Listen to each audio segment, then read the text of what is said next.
السلام عليكم ورحمة الله وبركاته. النهارده عرض نمرة 2 من شركة شمس لخدمات الكمبيوتر. أجهزة استيراد فرز أول للديل الالتيتيود، الديل البريسيشن ديل البريسيشن ال 35 51، ديل البريسيشن 35 51 أجهزة استيراد فرز أول بعد الزيرو، كور اي 7 جيل عاشر. الكور اي 7 الجيل العاشر نخلي ده كده، نجيب واحد بكيسه.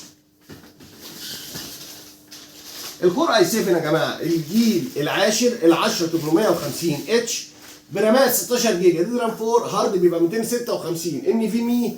اجهزه استيراد فرز اول بحاله الزيرو 15 و6 فول كيبورد. اجهزه حاله الزيرو يا جماعه زي ما انتم شايفين كده، حاله الزيرو.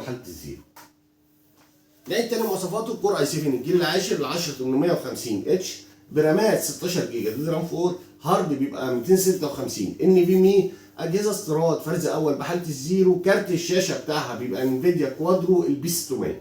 الانفيديا كوادرو البي 600 بيبقى 4 جيجا، دي رام 5، وبيعلى مع الرامات زي ما انتم عارفين.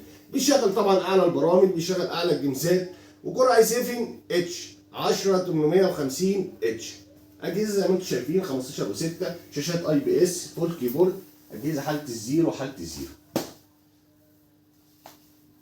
وعند حصري من شركه شمس لخدمات الكمبيوتر، والفتره محدوده ان شاء الله، 27500 الفتره محدوده ان شاء الله. والسلام عليكم.